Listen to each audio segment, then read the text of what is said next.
Damn, son, where'd you find this?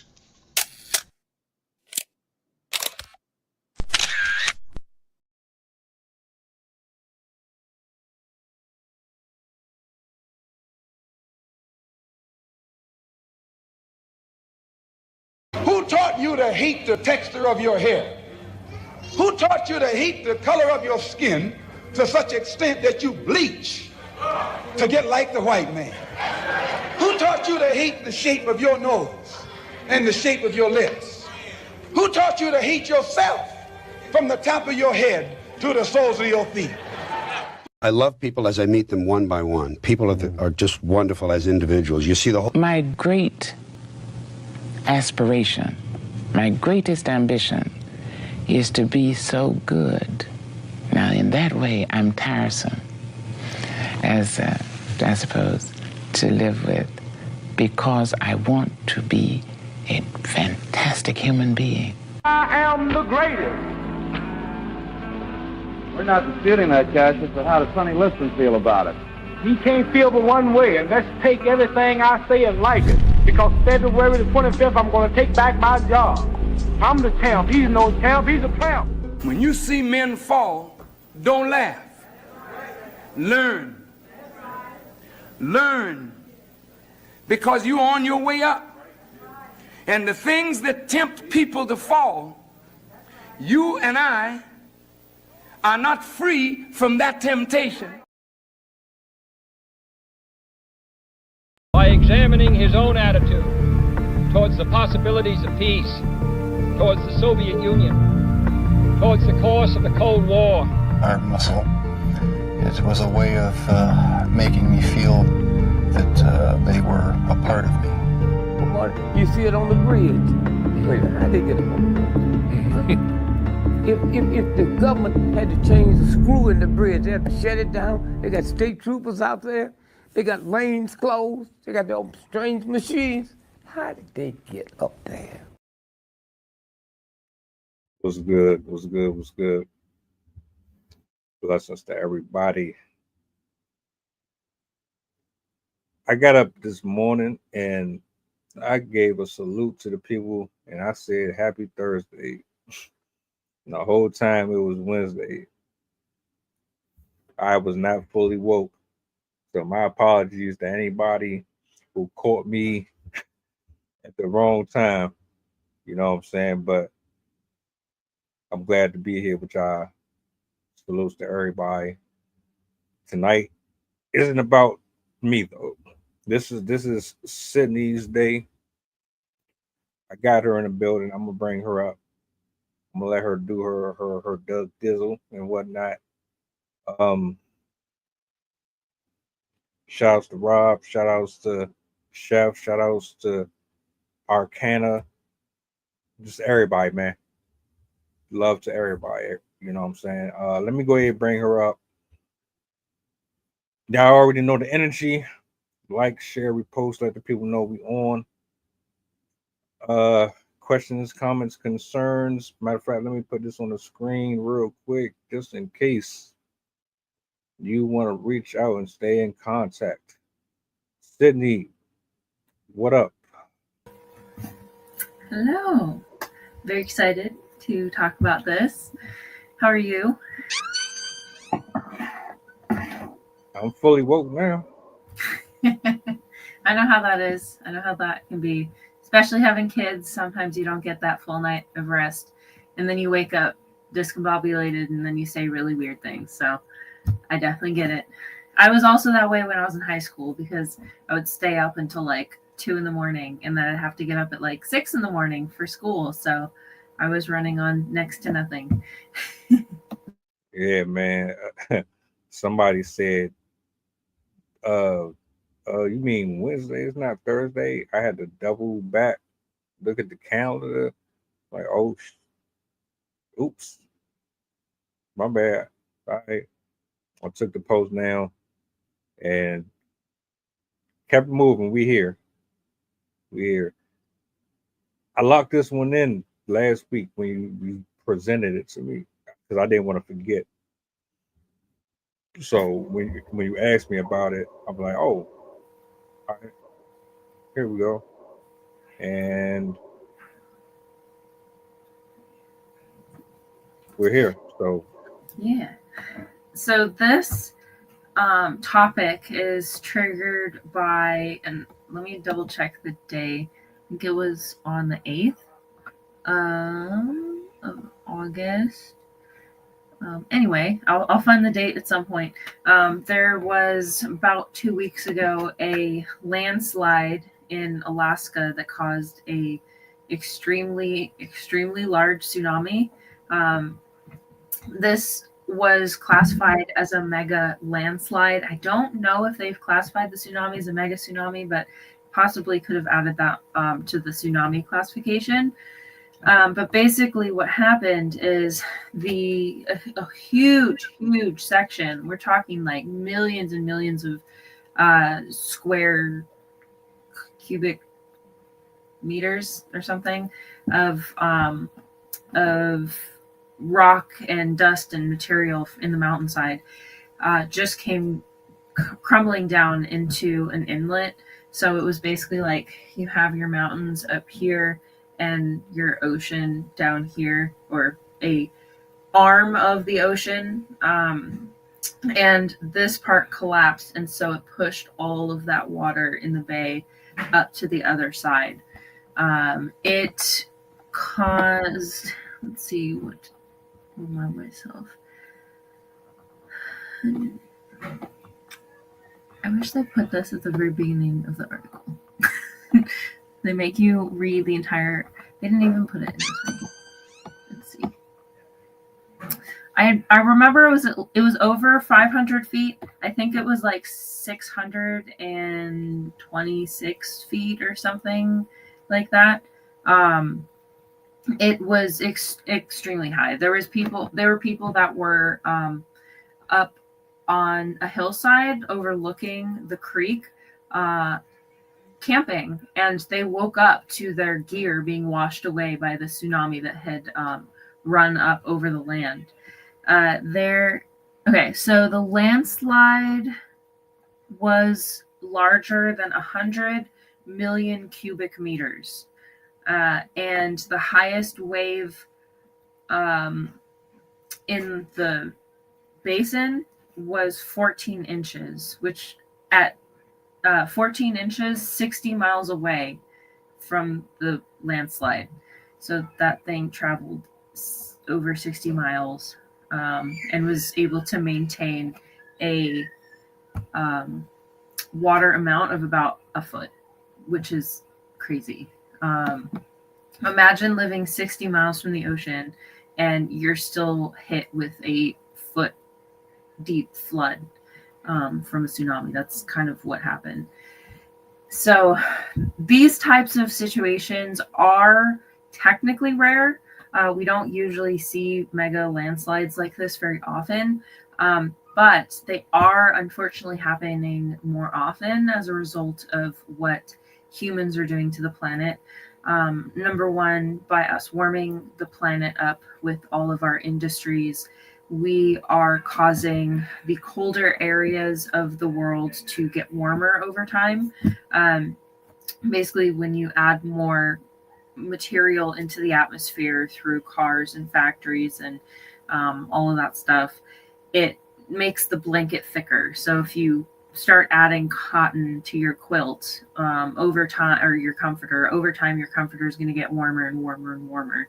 And it's going to keep you warmer and warmer. And that's kind of the same effect as our atmosphere. As it gets thicker, as we put more stuff into it, it's going to make everything underneath it even warmer. And so if you are a region that teeters on the edge of being either frozen or partially melted, and you start warming up out of the range of frozen, you're just going to start melting everything that is frozen. Imagine if you left your ice cube tray out on the counter and then expected later to use the ice.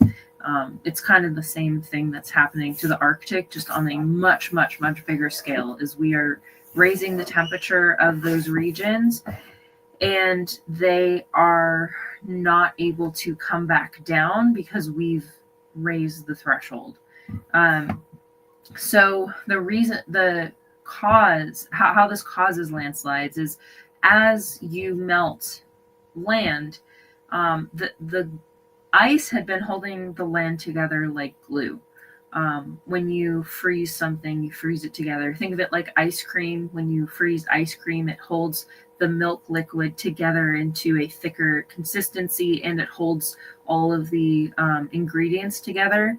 But if it starts to melt, then all of the cookie pieces fall off, and the chocolate chips fall out, and they aren't suspended in there anymore. That's kind of what's happening in our soils, is that as you lose the ice and it starts melting and running out of the material, all of that rock, soil, silt, which is like really broken down rock, and it's like very fine sand, all of the materials are going to start sinking in together. Since there's now pockets of empty space, it's going to settle down, and those are the things that cause sinkholes. Those are the things that cause landslides. As you lose the binding of these hillsides, as they lose their ice, they start to break apart. And if you have a large enough section fall away, you can cause landslides that are extremely, extremely severe, as we've seen. And this is, as I said, this is not an isolated incident. There's evidence of this in prehistoric times. There's also recent-ish records. One of the first recorded mega tsunamis was, at least in modern times, was in 1958. This was the Lituya Bay earthquake and tsunami. It was witnessed by a father and his son, I think. They were in this bay fishing, like they were doing an overnight fishing trip, and they're sleeping on their boat. And they woke up and they were in the sky. All they could see around them was sky, and the mountains were gone. And they came back down. They were lucky enough to actually ride the wave over it. But they basically saw it happen. They said they saw the trees like they were going past the trees. This one was technically caused by an earthquake. An earthquake triggered this rock slide, but it was the first scientifically recorded, studied mega tsunami that really opened the doors to this science and made them recognize this different form of tsunami. And this particular one was 524 meters, which is over 1,700 feet. So that one is extremely, extremely large. There's some really cool pictures if you ever were interested. If you look up the Lituya Bay, you could just look up Lituya Bay. That might show you the pictures. But if you want to find specifically, just say tree line. It shows where it basically sheared off all of the trees. There's just dry, blank dirt, no plants of any kind. And it's an extremely clean cut. It looks like somebody just took a razor and shaved the trees off in a certain layer along the entire shoreline. It's really cool, especially if you're into stuff like that. So that one's a really cool example of these types of events. And these versions of tsunamis, the ones triggered by landslides, are formed differently than the types of tsunamis that we associate with most typically, like the one in 2011 in Japan, the one in 2004 in the Indian Ocean. Those were caused by movement underneath the ocean. If there's a fault line that runs underneath the ocean, especially if it's closer to shore, if it moves upward or if it shifts this way and causes crumpling movements underwater, or if it pushes together and forces the land up, it'll push the water column up.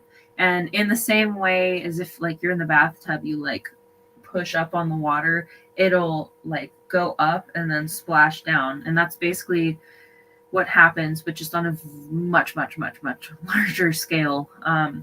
You have that epicenter and it sends out these shock waves, and so it'll ripple the ocean, and those ripples are the tsunami waves that we're seeing. It's a very large scale version of watching ripples come out from a pebble that you throw into the water. It just happens to be that those ripples are like 10 feet, 30 feet tall, and wash up onto our land. So it's a different perspective when it's that large, but it's essentially the same concept. You're just forcing water upwards, and then the ripples are caused by it going back to equilibrium, going back to a flat surface. So those are different than the Lituya Bay and the Alaskan tsunami that happened last week, because one, the bay ones, that's the landslide ones, they're caused by the displacement of water and not shock waves. So the material is falling into the water and is pushing the water out of the way. So it's like if you were to sit down really suddenly into an already full bathtub, you're going to shove all of the water out of the way. And that's because your body and the water can't fit in the same space if you're suddenly taking away some of that space. But tsunamis caused by earthquakes, those are caused by shock waves. Those are caused, as I said, by it displacing the water and affecting, and it goes out in a circular motion rather than a forward motion. So if there's a tsunami in the middle of the ocean, like let's say it's Hawaii, then Alaska, Japan, was it Thailand, Korea, California, a lot of the coastline, if it's big enough, all of those places will feel it. But like for the one in Lituya Bay, the only people that knew about it were the people in that lake, in that particular spot. So there's also a difference in the size, the size of impact. So yeah, so it, even though it sounds worse because it's a mega tsunami as opposed to just a regular tsunami, at least the ones caused by displacement, the landslide based ones, are not actually that dangerous in comparison. I mean, if you're near them, yes, that is very dangerous. You don't want to be on shore on the opposite end of where the tsunami is going. But relatively few people in the entire existence of humanity is ever going to see one of those. But people stand a much greater chance of seeing a regular tsunami. It's just unlikely that it's going to be severe. A small percentage of people will actually experience like negative damage as a result of tsunamis. So even as scary as tsunamis sound, unless they're at the highest end of the spectrum, which are extraordinarily rare, we'd need like a 9.0 earthquake under the ocean, which already is 9.0s are already rare, but then an earthquake in the perfect spot, there's a lot of factors involved. So the chances we'd see a mega tsunami hitting land is pretty slim. Additionally, most of the fault lines that could cause, I mean, granted, I'm not a scientist officially, so I don't know if this is exactly the case. Every tsunami is different, every earthquake is different, but just from my knowledge, the places that are most able to create a mega tsunami are a bit too far from land to have an impact. And then also, California would not be able to cause that big of a tsunami unless it was the fault lines out to sea off of the coast of Oregon, which now it's not in California really. But our, like San Andreas, it wouldn't be able to cause a tsunami because it's a strike slip, so it goes this way. So all that baloney that people say about like California falling into the ocean, like on 2012. That does not happen. California is not going to fall into the ocean, I promise. If anything, it's just we're going to lose part of California and it's going to go up and visit Idaho and Canada instead. And another part of us is going to go down towards Mexico. So, bang, yeah. bang. Tsunamis aren't going to be an issue coming from California. The biggest contenders would be Japan, Indonesia, Alaska, Russia, the typical people, because they are on fault lines that either rise up under one another or like run into each other and like gradually dive down. So they would be able to cause earthquakes capable and of large enough size to make tsunamis, but again, those are extremely rare. So the earthquake that happened in in Russia, which happened a month ago, that one also caused a tsunami. It's different than the one that I'm talking about in Alaska, but it caused the other type of tsunami, like 2004 and 2011, that came up on land and everything. But it was the 6th biggest earthquake in Earth's history in living human memory, and it only had, not to them, terrible description, but to the people that were hit, it was only about 15 feet, which that's definitely a lot if you're being hit by those. But in most of the other areas of the ocean, nobody really got affected. I think Hawaii might have had a couple feet of change, particularly on the east side of the islands. But California didn't really register much of a change. And I think some parts of Japan got affected, but not severely. It mostly, at least from what I saw, it appeared to go back into Russia and not out into the ocean. And then also, given its location, it has a lot of ocean to cross before it even hits Hawaii and California and Mexico. But yeah, I'll stop it there for now. That's a lot, man.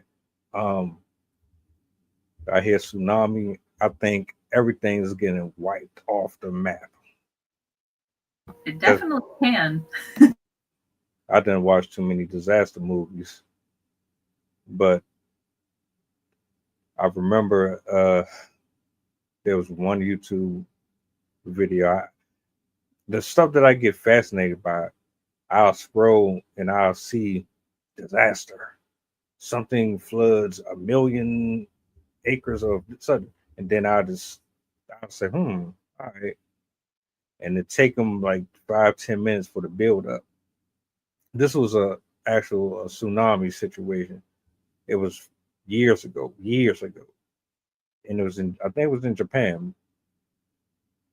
And in the video, it takes like 10-15 minutes. All you see is just water just kind of slowly coming in. It's not really doing much. You got dumbass people standing on the street right by the boats and all that, taking pictures and all that. And then you get maybe 15-20 minutes in, the water starts to increase more and more. It's starting to come faster. You start seeing boats and canoes and shit starting to come in from wherever. Then the next thing you know, the water starts to rise. It starts to become faster. The bigger boats are starting to flip over. They start coming onto the streets. Now the people want to take it serious and they want to run away. Why did you stay there for all that time? We play around too much with Mother Nature. Way too much. And I don't keep up with it, but from everything that the pastor sends us, and she covers this a lot. a lot of underground earthquakes and volcanoes. She said, I can't pronounce, but it was one that she said erupt. Latuya Bay? What was that? Latuya Bay? Was yeah, it's probably that. It's probably that. I don't know. I think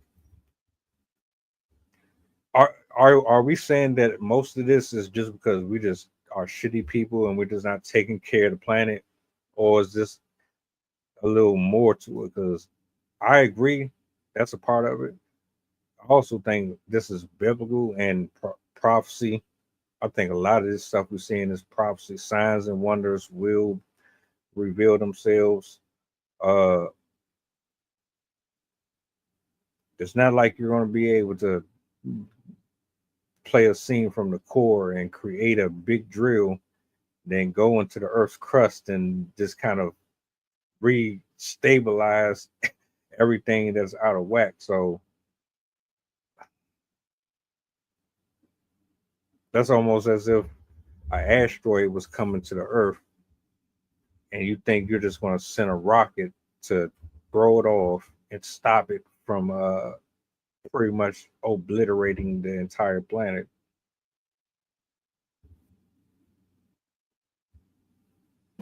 I remember watching this video I don't know how long ago it was.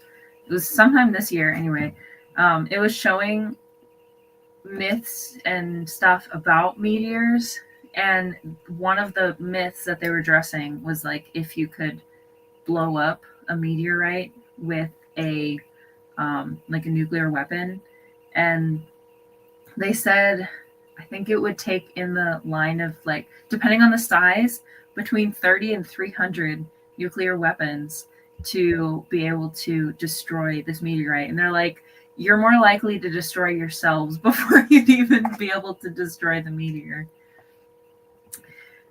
So for this picture, where the red arrow is, that is where the landslide was. That's basically, you can kind of see that dark triangle where the flat end touches the water, and then you can kind of see the point pointing at the arrow. That's where the debris came from. And then the tree line, how you can see the really whitish light dirt, and then you see the dark line of trees. All that white that you're seeing on both sides of the lake, that is all land that has been stripped of their trees.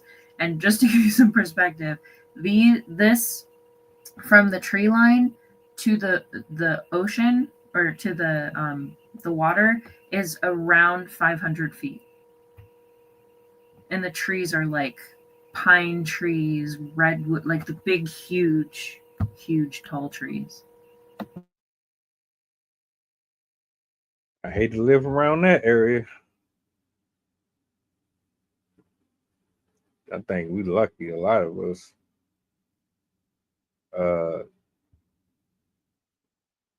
If I was to retire and move somewhere, I always said at least one spot that I would like to go is somewhere near the mountains. Mostly because I like the view. Like, y'all might be used to seeing it. I ain't used to seeing it. Everything that I'm surrounded by is city, skies, traffic, lights. That is a view that I would not mind retiring behind. But in the same breath, I don't know how unstable that land is. I would never put myself in that position. There are some mountains that are more stable than others. Depends on where you go. But the closer you get to the poles, the more unstable the land is going to get.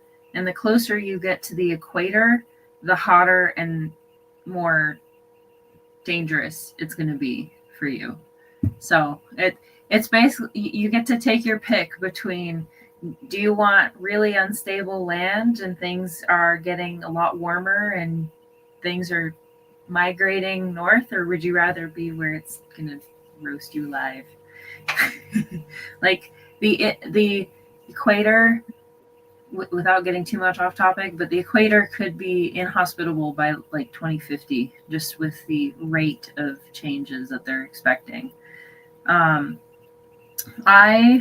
have always struggled to marry the two ideas of religion and science because ironically, I was religious before I was scientific. I remember being as devout as I could be as a 4-year-old. For whatever reason, I really latched on to the idea of church, and I thought like the whole idea of reverence was awesome, and I wanted to be like I loved the candles, I loved the singing, I loved the like beautiful churches and just the feeling of that like kinship. So I was very much drawn to religion, and obviously like going to religious schools and stuff, I heard the stories like creation and Noah's Ark, and I was always very drawn to Noah's Ark. I always thought that was insane, like really cool and interesting. I don't know if that actually led to the crossover into scientific research on disasters, but I do know that it was around. It was probably around the time that I was like 2.5. It was 1997-ish, I think. It was a really, really strong El Nino year. So there was intense rainstorms on our coast.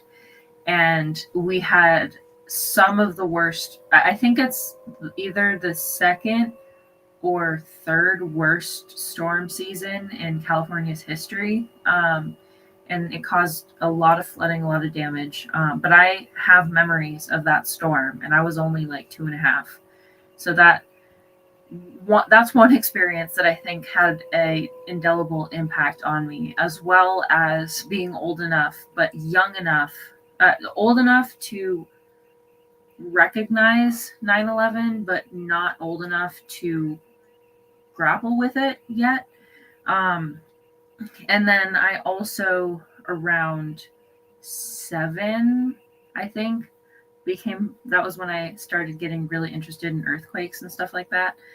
So I've had a young interest in religion and a young interest in science, and I've always had this desire to put the two together, because I've always had this like need to make the world make sense. And to me, like, religion is one of the oldest maintained stories of people and humans and what we've been through and what our experiences are and our wisdom and our what we've learned from our universe and from our God and the things around us. Like, I strongly believe that the Bible is the original writings of what people understood about their environment, like how we are like the story of creation and stuff like that, how our relationship with the earth. I just think it's gotten kind of twisted over time and has separated us from earth and has made earth as a resource instead of as a manifestation of God himself. And so to me, climate change is both an example of humans sin. Like, this is an example of human sin. Like, if you look at it, almost every single thing that we do to the planet is somehow linked back to one of the 7 deadly sins, whether it's greed, whether it's wrath, whether it's gluttony. We want too much. We're trying to take too much.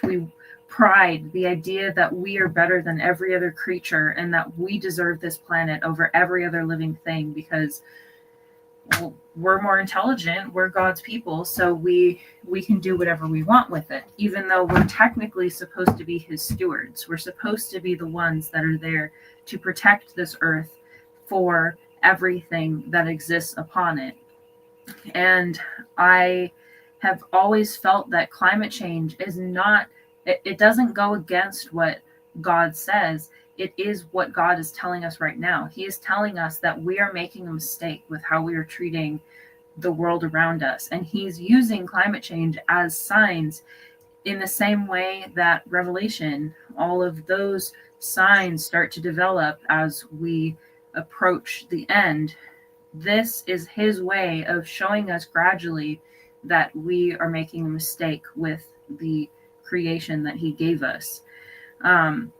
So that's also why I enjoy talking about natural disasters and how it affects people, because I also think that they're messages, and that you can tell how God is feeling about our existence, how we're living and being as one. As cliche as that sounds, like, it's our indication of how he is seeing us interacting with our fellow humans and our fellow environment.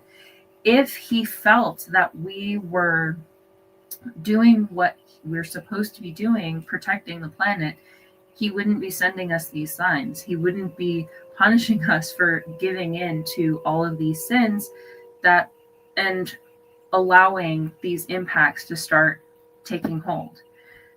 So I don't really exactly know where I was going to go with this tangent, but that was all to kind of say that I've seen that there's been a separation of science and religion, but I think that we should start bringing them back together and start understanding the similarities between the two. Because if you compare religion with science, there's a lot of crossover. A lot of people think there isn't, but there is. And there's also a crossover with all of the religion's different texts. If you look at the Quran, I said that totally wrong, Quran. If you look at the Jewish Bible, which I'm blanking on the name, and if you look into, into most religions, most of them have the same basic tenets. They all were their gods instructed them to care for the earth. Their gods bestowed them with intelligence and knowledge to use. They encouraged them to be kind to their fellow people, to live lives that were like modest and like community based, helping other people and whatnot. So it's a human thing for us to care and to like coexist. That's the word I wanted to use. Coexist with the planet we've been given and all the people on it. It's our job to figure out a way to make things work in a way that's makes everything happy and healthy for everybody. So I think it's important that even if our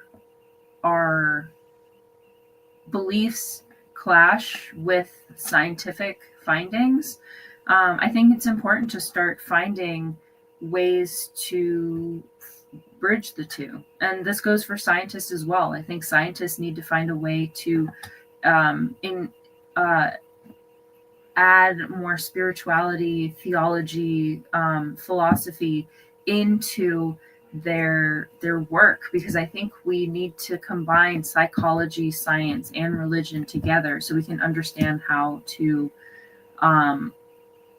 encourage people in a way that they'll sustain. Because if people don't fully invest in whatever this future decision is, future direction is, they're not going to fully commit to it. And we need people to fully commit to helping the earth return to an equilibrium that allows us to survive and everything else on it to survive.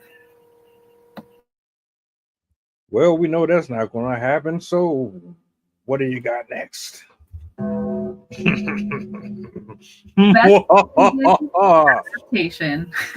Mostly if I hold a complicated view, because I, of course, love the science and I know the science and I want to believe that we will be awesome people and do what we can, but part of me knows psychology and how things work, and I pretty strongly think that we're not really going to do anything about this. So the best thing that we can do as individuals is to really start hedging our bets, like hedging ourselves against the impacts. And it'll depend on where you are at. But a few of the crucial things is starting to, so very, very broadly, you're going to either want to develop skills or develop community to get access to those skills that you can't learn. So if you have the capability, learn how to knit, learn how to crochet, learn how to sew, make your own clothes, make your own like towels and linens and bed sheets and stuff like that. Learn how to make your own food, grow your own food. If you have the luxury, start growing livestock like chickens, goats, sheep that are smaller and easier to keep on smaller properties. Quails are also really good for people who can't have land but want to have eggs. It's a bit odd getting used to them being really tiny eggs, but they taste basically the same thing as chicken eggs. And you can have more, you get way more eggs from quails, I promise. I had quails for a while and they laid, I had like 20 eggs by the end of every week. But yeah, so you'll want to start being more sustainable with your eating. Obviously, not everyone can do this based on how their body is, but switching to a more vegetarian diet is better for the planet. Also, switching to meats like chicken over beef can also help with the planet, and it's also better for your health in a lot of ways. Making sure to reduce your energy as much as energy usage as much as possible. For people that are able to use public transportation, it's often more convenient, especially if you are in an area that prioritizes effective transportation and clean and healthy transportation. I know it's not the case for everyone, but it's really about doing it where you can. So even if you can't give up your car, maybe you can garden. Maybe you can't do gardening, but you can knit your own clothes. Maybe you can't do something, but you can make yogurt and can your own food and stuff. Like, the point is to make the sacrifices where you can and where it makes sense for you. That's the big thing that I think is missing from the discussion about climate change and what we do, because there's so much insistency behind, like, this is what you need to do, like, you can't use a car and don't use electricity and don't have a phone and blah. Like, they're so aggressive with all of their methodology that they make it seem like you have to do all of these things or nothing, like it's all or nothing. But that's definitely not the case. Every little bit counts.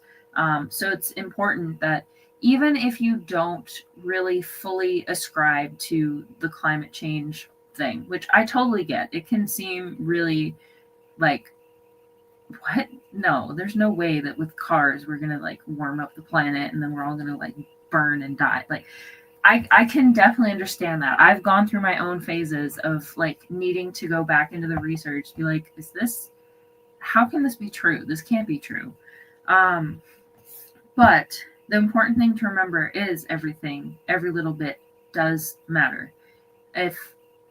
One of my favorite examples is if everyone went to the beach and they all took a seashell, think of what would the beach look like? There'd be nothing left. But if everyone went to the beach and they all took a piece of trash, then imagine what the beach would look like. People think that we don't make a difference, but if even 10,000 people make one small change in their life, that's not just 10,000 people, that's going to multiply into 30,000 people or 100,000 people or possibly even millions of people, because it's not just you. You don't live in a vacuum. You have kids, you have parents, you have friends, you have neighbors, you have people at the supermarket that you talk to randomly. You have doctors that you might mention things that you do to. Like, there's so many people in your life and you don't even know if you impact them. maybe they'll never tell you that a conversation they had with them triggered them to stop using plastic bags or something. But every little decision that we make, wow, this is why I'm good with poetry, I guess. This is why things ripple out, just like a tsunami.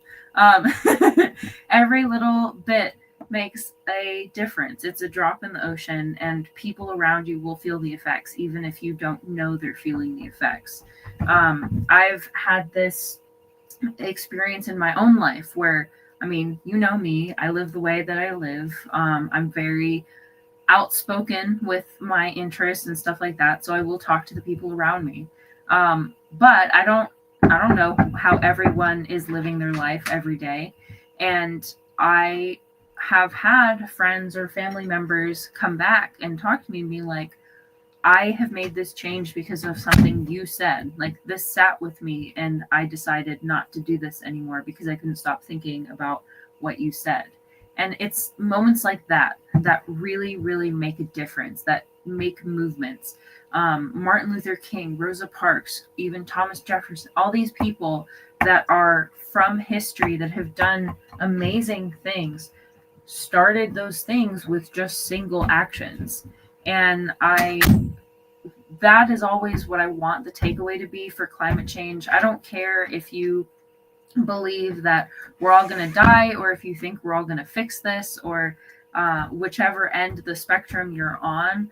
I just want people to come away knowing that, or wanting to do something to help the planet, because whether you believe in climate change or not, we can all see the impacts that we're having on the earth, no matter what we believe in regards to our emissions and whatever, and what it could cause, and the effects it has on the planet.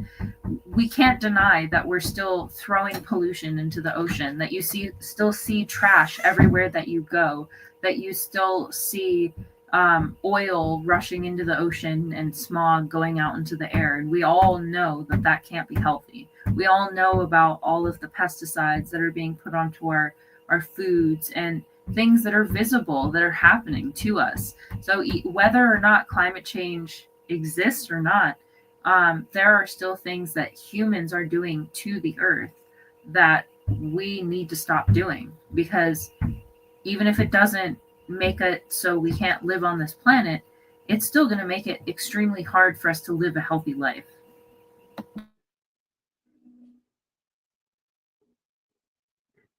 Care, don't say nothing when things blow up in your face and you start seeing planes crash and then boats crash and then the sky fall and the earth split and you can't really get no breathable air and all types of, you know exactly what I'm talking about. We don't really take our planet for granted. We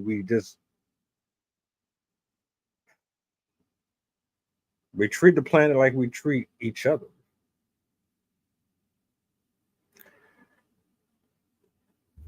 What more can you say? That's why I'm like, man, ain't nobody as honest as you are and transparent as you are about what's going on. To them, it's like, this shit ain't happening to me. I don't see no houses getting sliced in half by no landslides. I'm not dealing with torrential rains and floodings, and I ain't got to deal with that. So out of sight, out of mind. But a part of me knows that we've been so dismissive and disrespectful to what God has given us with all this sickness and pestilence, and it's like, all right, I see I'm gonna have to return at some point. It's getting to this time where y'all just going way too extreme, and I'm gonna have to restore order before y'all completely destroy this earth. And he's speaking through the planet. That's how I see it. You're speaking through the planet by allowing a lot of this stuff to happen. And we still ignore it. But what else you want? What else you want us to do? I mean, I don't litter. I try not to. It's not much, but I mean, I can make the smoke go away and kill off the emissions of gas that we put into the air, driving all these buses and these trucks, and I can't stop it. But you can be a little more considerate about how much you get on the road. But the way that we've set life up, you have to consume. We have to consume to survive. That's the way that this is set up.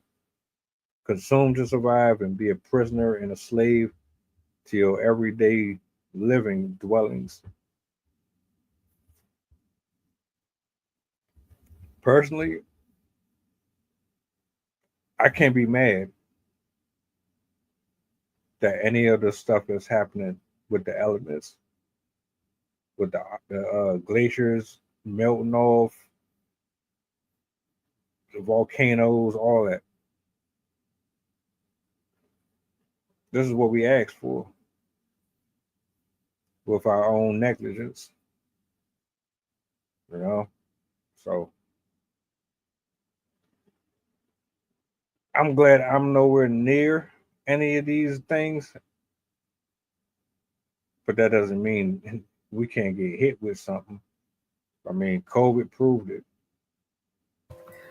This was a joke.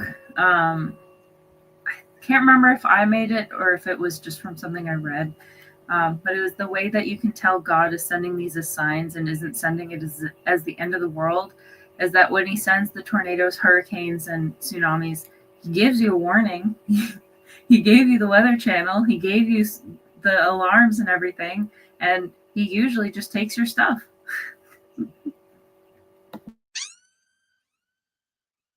That's a fact.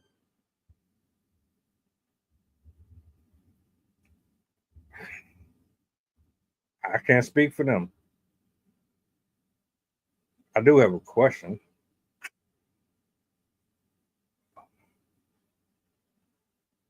How do you prepare for something like that?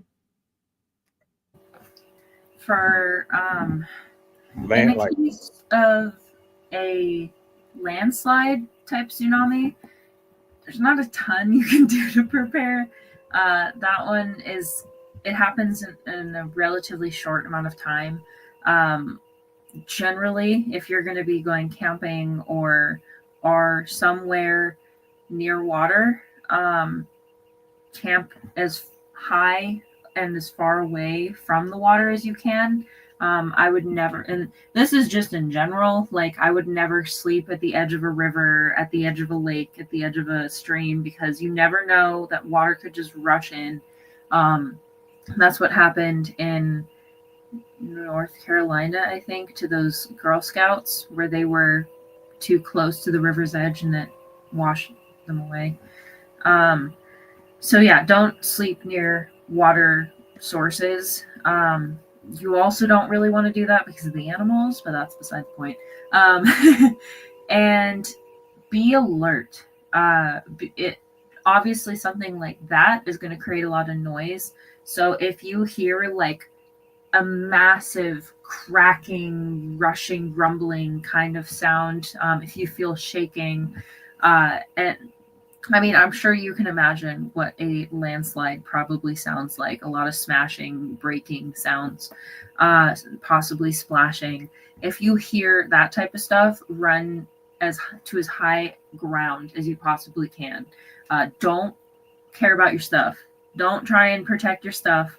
The people that usually pass away in disasters pass away because they went back for their stuff, or they stayed behind to save their house, or they didn't get a chance to get out. So don't do that to yourself. Get out. Your stuff does not matter.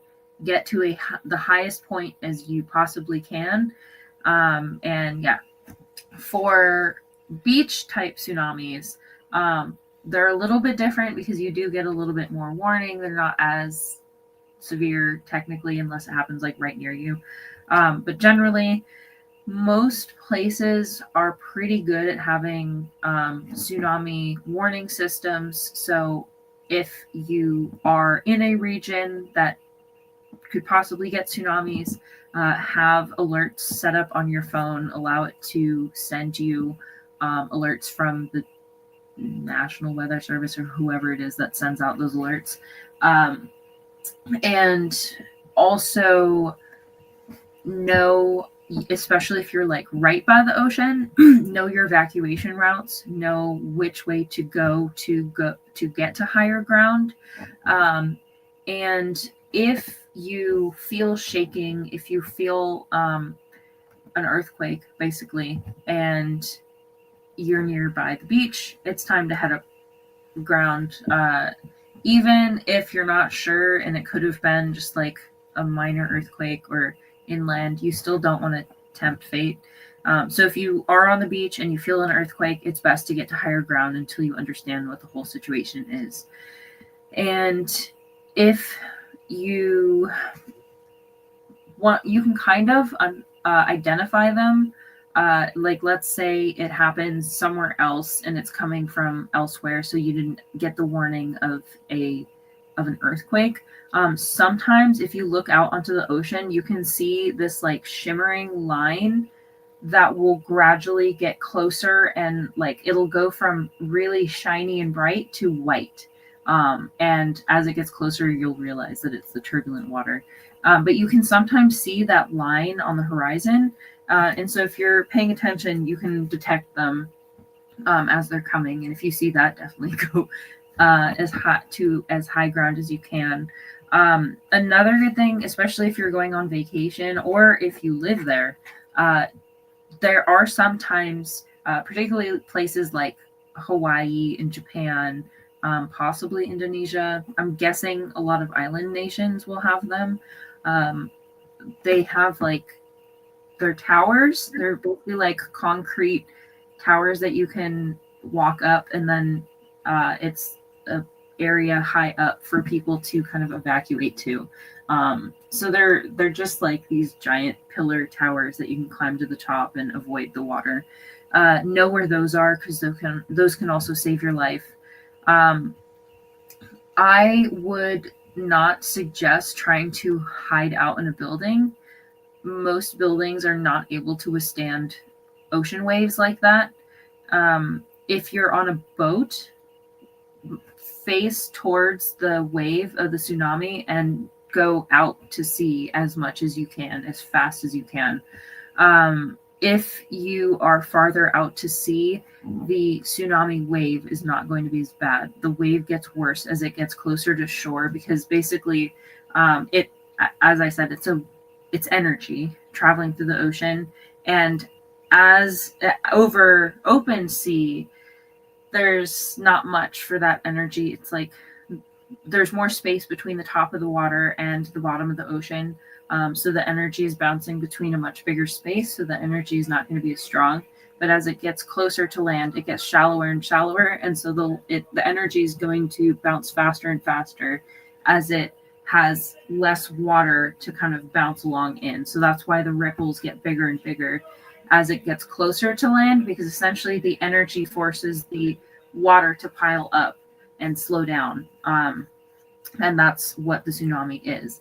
So if you are out to sea, if you witness a tsunami, drive, it sounds counterintuitive, but drive to it. Drive away from the beach, and get as far away from as possible.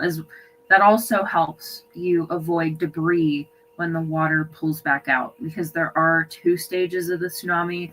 Most people associate it with the water comes in, but people also forget that it pulls out as well. Once the wave washes out and has kind of hit its point, just like on a beach, it'll start to retreat back to the ocean. And that pullback can be extremely dangerous, especially if you're in that debris, because you can get sucked out to sea. And you can also get pulled into this really turbulent, it's going to have furniture, pieces of houses, cars, rocks, like all sorts of stuff roiling around in that water. So it's important to get out of the water as fast as possible if you happen to get caught up in that tsunami, because you do not want to be in there when it washes back out to sea. And in places like city streets and suburbs where there's more like narrow passageways, it can amplify the strength of the water. So it can be like raging torrents that can whip you out and you can just disappear in an instant. So, and there's all sorts of stuff in there that can do a lot of other damage. So besides drowning, you can get injured very badly without describing that. But yeah, try and get out of the water if you do end up getting caught up in it.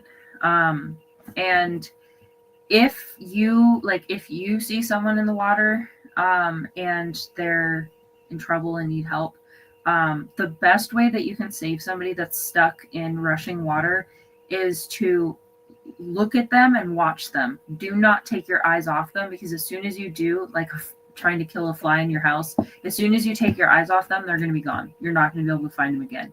So keep your eyes on the person, follow them, and just start screaming for help, telling people, yelling out where they are, where they're located, pointing your finger, getting attention to that person, because you need to be that spotter and other people need to be the ones going for the rescue.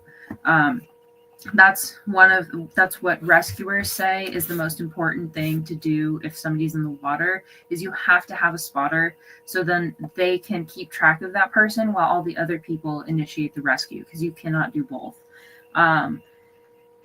And just in general, keep in mind that anything that touches floodwaters is not going to be safe anymore.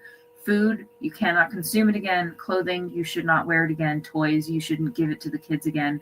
The water will carry a lot of different nasty stuff that you do not want in your house, in your belongings.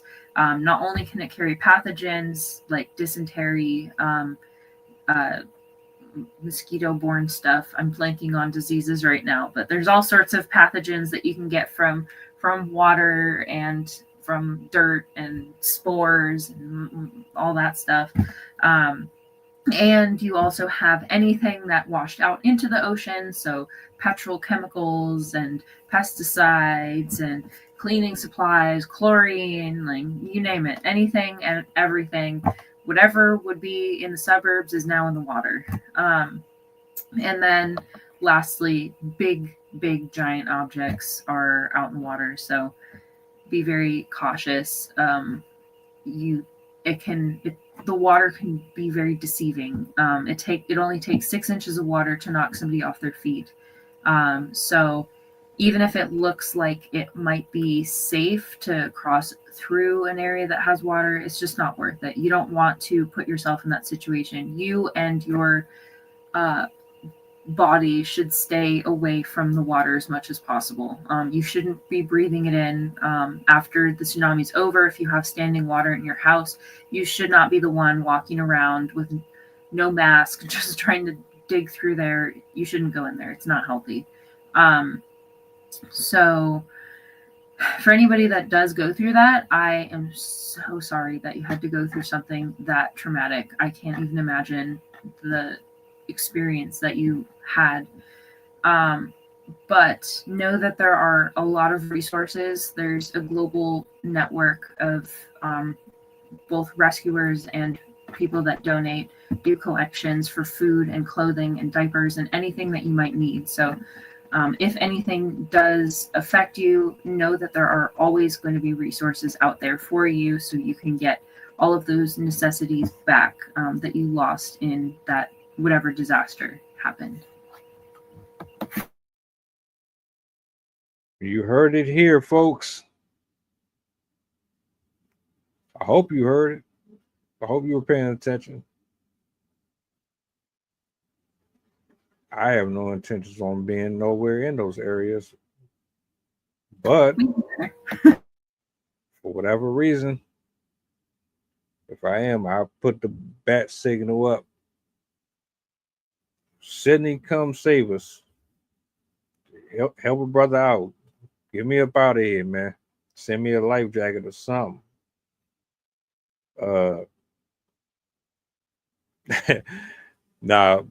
Just seriously though, my thoughts and prayers go out to anybody in any areas that are in proximity to any of this stuff.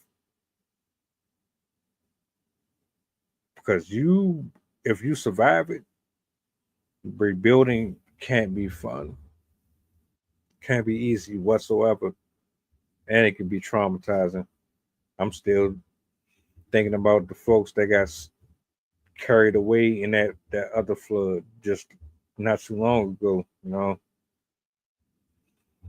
But a lot of information to unpack. I'm grateful to have somebody with such knowledge on these topics up here. You are highly and greatly appreciated. Thank you. I'm glad to have a platform for this. Otherwise, I'd be talking my relatives' ears off about tornadoes and disasters all day. It's all good. Also, I thought I'd show this before we, and I don't know if you can see it that well, but I have a pop-up book of natural disasters from National Geographic in the 80s. And this one's the tsunami one. That's dope. Yeah. That's dope. I like those pop-up books. I seen a Dragon Ball Z one not too long ago. It was pretty dope. I love the volcano. Lady. That's sweet. Well, hey, I'm glad you pulled up. I know it's getting late. I'm gonna let you off. Shout out to the people. Shout out to you, everybody in the house. Blessings to the viewers. Shout out to Adrian. She gave you a shout out early in the stream. Thank you. I did not notice that. What was I about to say? I'll be back tomorrow, 11 a.m. I'm still trying to get the open mic scheduled for this weekend, so fingers crossed. Trying to get some more interviews locked in. If you haven't checked out the last couple I've dropped, check those out. Like, share, subscribe to the channel. Do me a solid before y'all go. And you enjoy the rest of your evening, folks. Have a good night, guys. By examining his own attitude towards the possibilities of peace, towards the Soviet Union, towards the course of the Cold War. Our muscle. It was a way of making me feel that they were a part of me. You see it on the bridge. Wait, how they get it? If the government had to change the screw in the bridge, they had to shut it down. They got state troopers out there.